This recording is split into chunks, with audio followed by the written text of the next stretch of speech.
Kiribati, Solomon Island, Fiji, 3 low-lying countries that have been predicted to disappear by the end of this very century due to a rise in sea level.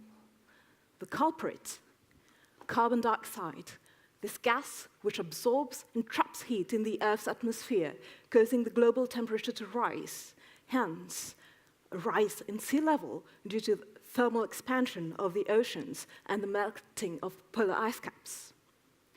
The amount of carbon dioxide in air has been constantly increasing since the Industrial Revolution due to the burning of petrol, which is made of a mixture of these types of substances called alkanes, made of carbon and hydrogen atoms attached to each other.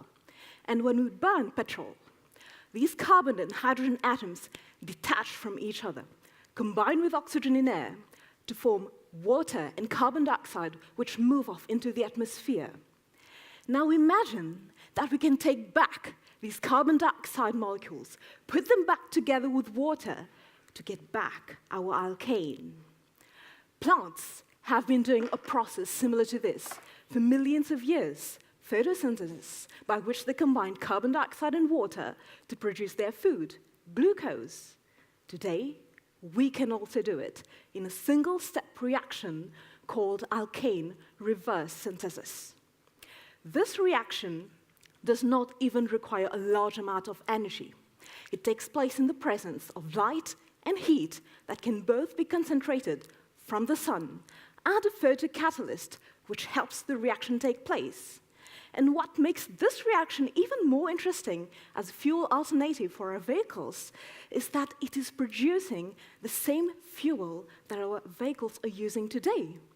So no need to replace all the vehicles of the world, no, the current fuel distribution system. Now, in case some of you are still wondering, what is the point of taking carbon dioxide from air, putting it back together as alkanes, and then burning it to send it right back into the atmosphere? That is not really helping with the global warming problem, right? Wrong. The difference we're bringing is that we're not digging the carbon from the ground to send it into the air. We're taking from the air to send it right back there. That is what we call a carbon-neutral process. Even though we're not decreasing the amount of carbon dioxide, we're not increasing it either.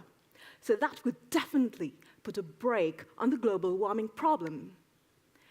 We, as citizens of the world and people who care about the impact that we're having on Earth and on future generations, it is imperative that we seriously start looking into these alternative methods of fuel production.